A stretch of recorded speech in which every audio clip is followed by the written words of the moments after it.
Tahukah kamu, ada sebuah pulau menarik di Indonesia. Pulau yang terkenal dengan flora dan faunanya. Karena tidak bisa ditemukan di belahan dunia manapun. Letaknya tepat di tengah negeri ini. Pulau bernama Sulawesi. Ini pulau terbesar nomor 11 di dunia, dengan gunung-gunung menjulang dan hutan tropis yang lebat. Tapi uniknya, hutannya penuh dengan berbagai makhluk langka. Mereka yang disebut sebagai hewan endemik, atau hewan yang hanya bisa ditemukan di satu tempat tertentu.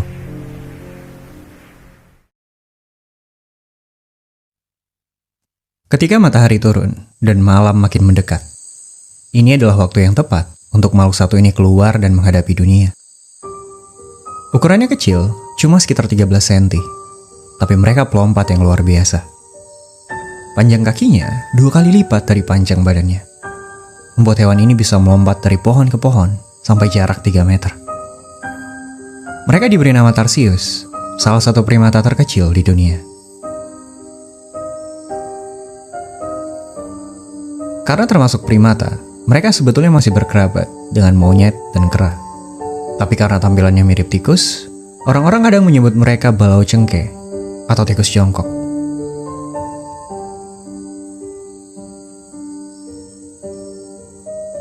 Tarsius salah satu satwa endemik milik Sulawesi.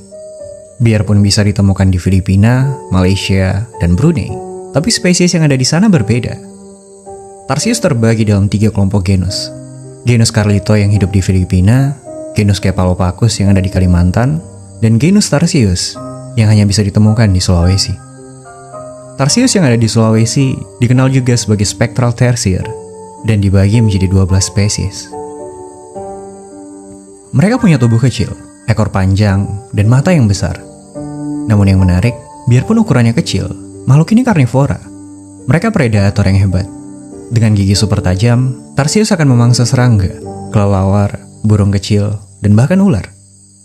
Selain kakinya yang super panjang, Tarsius juga punya jari yang unik. Jari-jarinya penuh dengan bantalan, yang bisa dipakainya untuk menangkap mangsa, ataupun untuk memegang pohon dengan erat. Makhluk satu ini termasuk pemanjat tulung, yang bahkan sudah bisa memanjat pohon beberapa jam setelah lahir.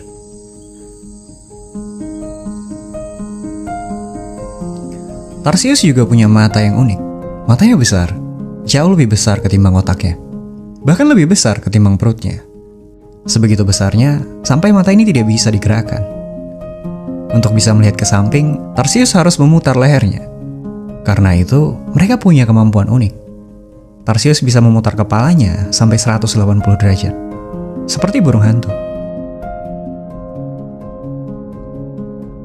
Kemampuan ini dipakainya saat berburu. Mereka akan diam di atas pohon, mengamati sekelilingnya dengan memutar kepala. Dan saat targetnya sudah ditentukan, Tarsius akan melompat, menangkapnya dengan jari-jarinya yang panjang, dan menggigitnya sampai mati.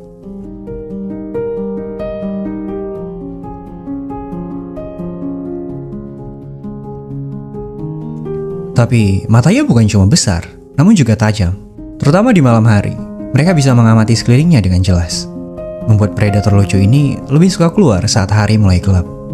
Lalu di tengah kegelapan, Tarsius akan mengeluarkan suara-suara unik. Suara yang bisa terdengar menyeramkan. Tapi ini adalah cara mereka untuk memanggil satu sama lain. Dan sebelum pagi datang, Tarsius akan menghilang, kembali ke sarangnya, menjadikan mereka makhluk misterius. Sebegitu misteriusnya, sampai makhluk satu ini dijuluki monyet hantu dari Sulawesi. Tarsius mungkin salah satu hewan paling menarik milik Sulawesi. Ada begitu banyak penelitian yang berusaha mencari tahu bagaimana cara makhluk satu ini hidup. Sayangnya, menjadi unik tidak selamanya menguntungkan. Tarsius sering diburu, ditangkap, dan dijadikan hewan peliharaan. Banyak orang tidak tahu, Tarsius binatang yang sangat peka terhadap sekitarnya. Makhluk satu ini benci kebisingan, cahaya, dan bahkan manusia. Tarsius yang hidup terkurung dalam sangkar sangat mudah stres. Kalau sudah stres, mereka bisa menghantamkan kepalanya yang kecil ke pohon, lantai, ataupun ke tembok.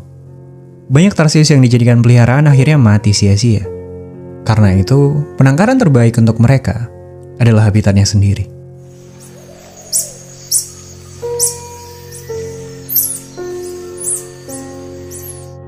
Tarsius punya peran penting untuk alam, karena makanan utamanya adalah serangga. Tarsius bisa mengontrol jumlah serangga di sekitarnya dan mencegah mereka berkembang terlalu banyak. Namun yang paling menarik dari makhluk ini, karena Tarsius hewan yang setia, mereka hanya punya satu pasangan seumur hidup. Dan ketika pasangannya mati, mereka tidak akan mencari lagi dan memutuskan menghabiskan sisa hidupnya sendirian.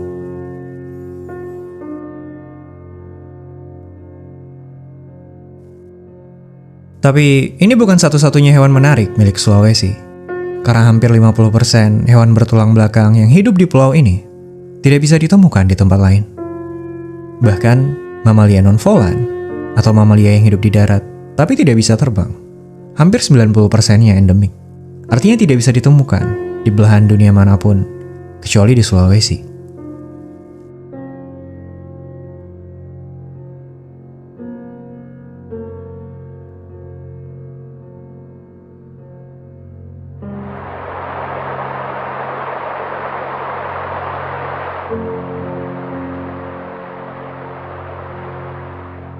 Di tahun 2017, terdapat sebuah penelitian menarik di Sulawesi.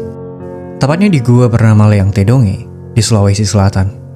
Di dinding gua ini, ditemukan sebuah lukisan menggambarkan seekor babi.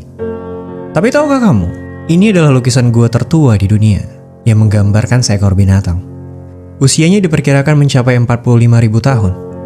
Jauh lebih tua dibanding lukisan gua El Castillo di Spanyol, ataupun gua Chauvet di Prancis. Sayangnya, belum bisa dipastikan babi yang ada di gambar ini dari spesies apa. Namun, ada sebuah kebetulan lucu, karena Sulawesi adalah rumah untuk babi paling keren sedunia.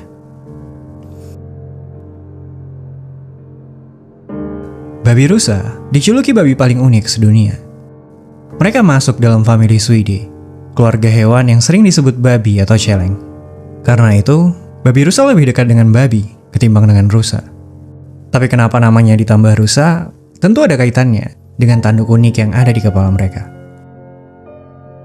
Anehnya, tanduk yang ada di kepala mereka bukan terbuat dari tulang, seperti yang ada pada tanduk rusa. Juga bukan terbuat dari keratin, seperti yang ada pada cula badak. Tapi ini adalah gigi taring yang super panjang. Tidak seperti hewan lain, gigi taring mereka tumbuh ke atas. Gigi ini bisa tumbuh sampai 30 cm, sedikit demi sedikit menembus langit-langit mulutnya, sampai suatu ketika bisa menembus kepala dan melukai otaknya sendiri.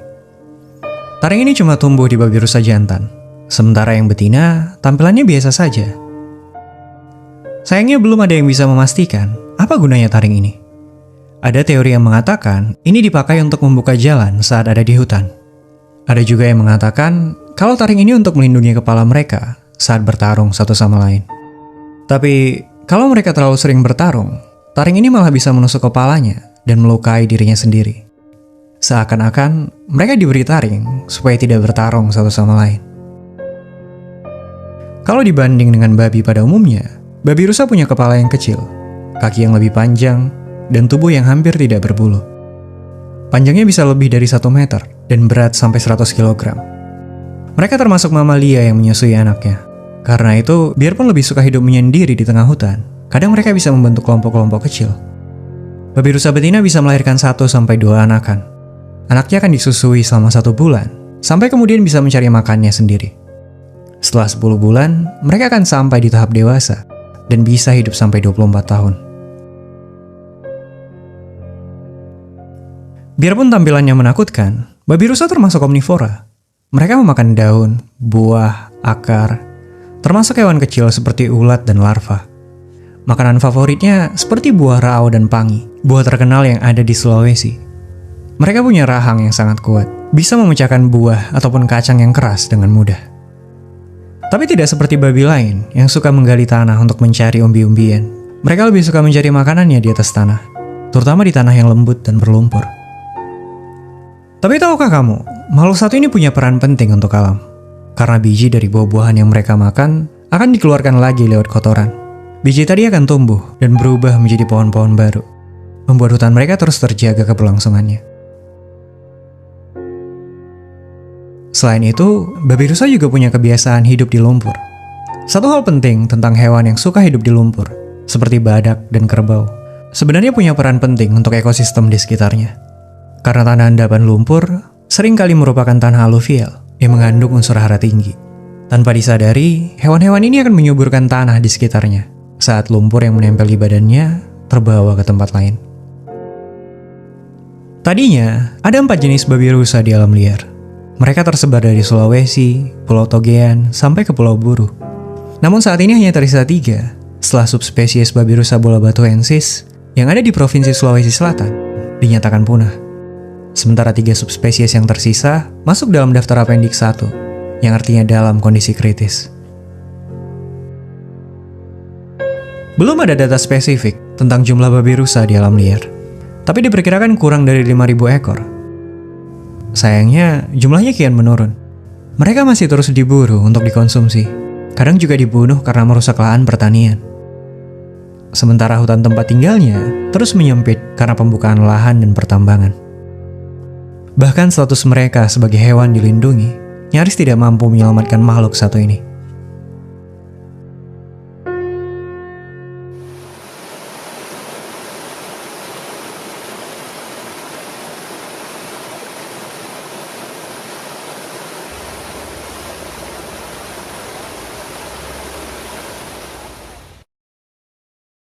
Tahukah kamu, hanya ada 5 spesies kerbau di dunia. Kerbau Afrika, kerbau air Asia, kerbau tamarau dari Filipina, dan 2 spesies lagi. 2 spesies kerbau unik yang hanya hidup di Indonesia. Mereka diberi nama anoa.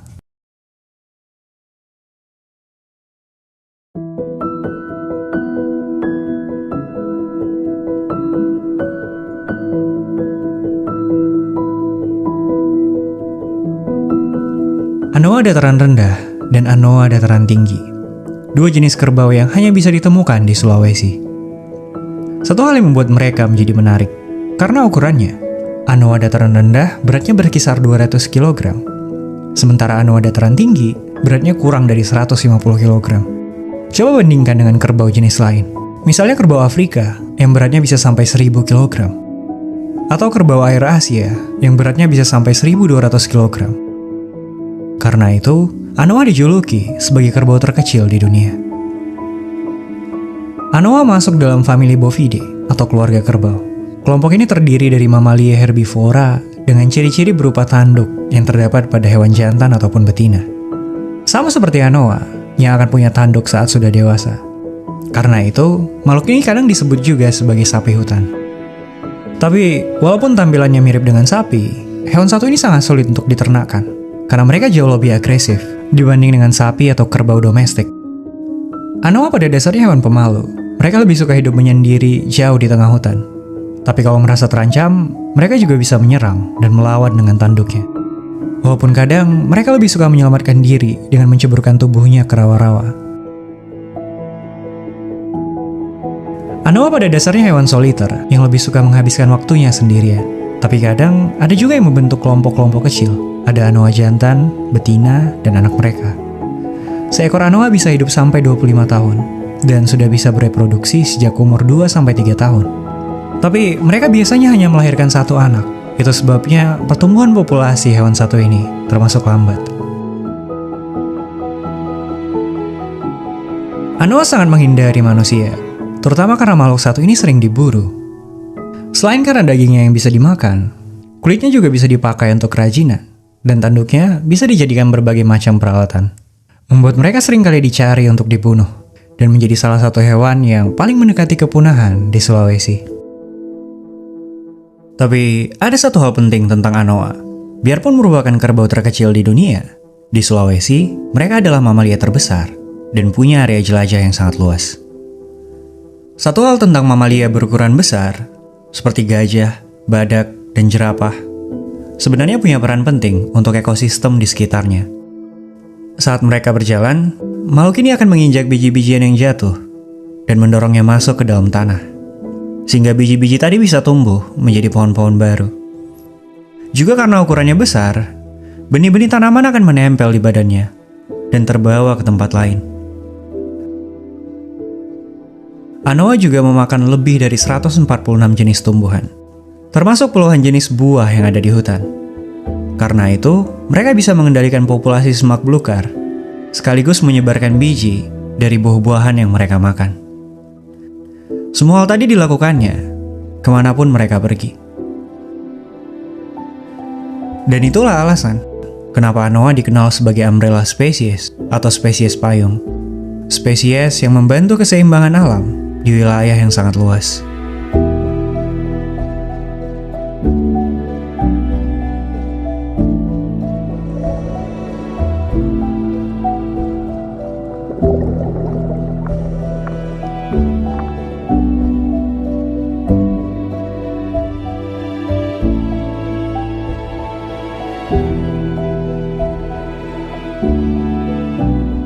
Jika menjauh dari kedalaman hutan, menuju wilayah pantai berpasir yang hangat.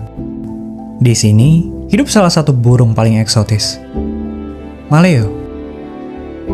Burung ini masuk dalam famili Megapodidae, kelompok burung berkaki besar tapi berkepala kecil. Kebanyakan burung dalam keluarga ini biasanya tidak bisa terbang. Tapi Maleo berbeda. Mereka bisa terbang dan punya sayap yang besar. Namun anehnya, burung ini lebih suka berjalan, menghabiskan waktunya di atas tanah. Mereka jarang menggunakan sayapnya. Alasannya, karena seringkali makanannya ada di bawah tanah, seperti semut, kumbang, dan biji-bijian. Sehingga jauh lebih mudah jika menyisiri tanah dengan kakinya. Tidak semua hutan Sulawesi bisa ditemukan Maleo. Hanya di wilayah tertentu, seperti Gorontalo, Sulawesi Tengah, dan Selatan. Burung ini terkenal dengan cara reproduksinya yang unik. Mereka tidak mengerami telurnya, namun menguburnya di pasir. Biasanya di pasir-pasir hangat, seperti di daerah pantai atau yang dekat dengan sumber panas bumi. Sehingga telurnya akan menetas secara alami. Mereka punya telur yang besar, sampai 5 kali besar telur ayam. Saking besarnya, Maleo betina bisa nyaris pingsan saat mengeluarkan telurnya. Dan mereka bisa menghasilkan 5-10 telur. Karena itu, mereka bisa membangun lubangnya sampai berukuran setengah meter. Menariknya, Maleo burung yang cerdas. Mereka punya jambul di kepala yang bisa dipakainya untuk mengukur suhu. Sang induk akan menggunakan ini untuk menentukan apakah lubangnya cukup hangat untuk dipakai mengerami telur. Selain itu, mereka juga bisa membangun lubang palsu di sekitaran lubang tempat telurnya. Ini untuk menipu predator yang ingin mencuri telur mereka. Walau sayangnya, ada terlalu banyak predator yang datang, termasuk manusia. Padahal, butuh sekitar 80 hari sampai telur Maleo menetas. Dan setelah itu pun, Maleo yang baru lahir harus menggali ke atas pasir, agar bisa melihat dunia untuk pertama kalinya. Tidak jarang, banyak yang mati karena tertimbun tanah. Maleo kecil yang baru menetas akan bersembunyi ke hutan. Tapi kerennya, mereka sudah cukup kuat untuk berlari, mencari makan, dan bahkan terbang. Ini karena di dalam telurnya yang besar mengandung banyak nutrisi, sehingga ketika menetas, tubuh dan bulu-bulunya sudah cukup kuat. Apalagi sejak kecil, mereka harus bertahan hidup seorang diri.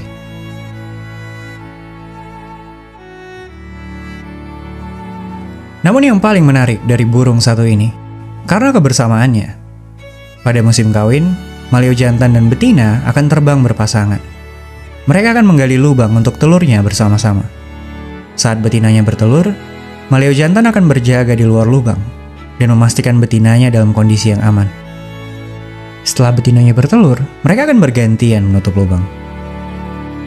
Dan mereka akan melakukan ini dengan pasangan yang sama sepanjang hidupnya, sampai salah satu di antaranya mati.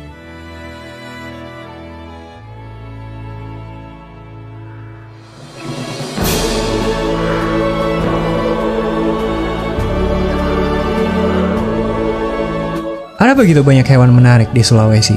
Semua punya keistimewaannya sendiri-sendiri. Tapi Tarsius, babi rusa, Anoa, dan Maleo punya satu kesamaan. Karena mereka terancam punah. Hewan-hewan ini sering diburu, ditangkap, sementara tempat tinggalnya semakin rusak.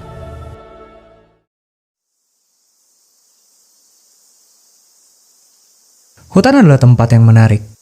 Dunia di mana para penghuninya membutuhkan satu sama lain. Dengan cara mereka sendiri. Cara yang belum sepenuhnya kita mengerti. Kalau terus dirusak, diambil, mungkin suatu hari akan punah. Dan mereka yang punah tidak akan kembali.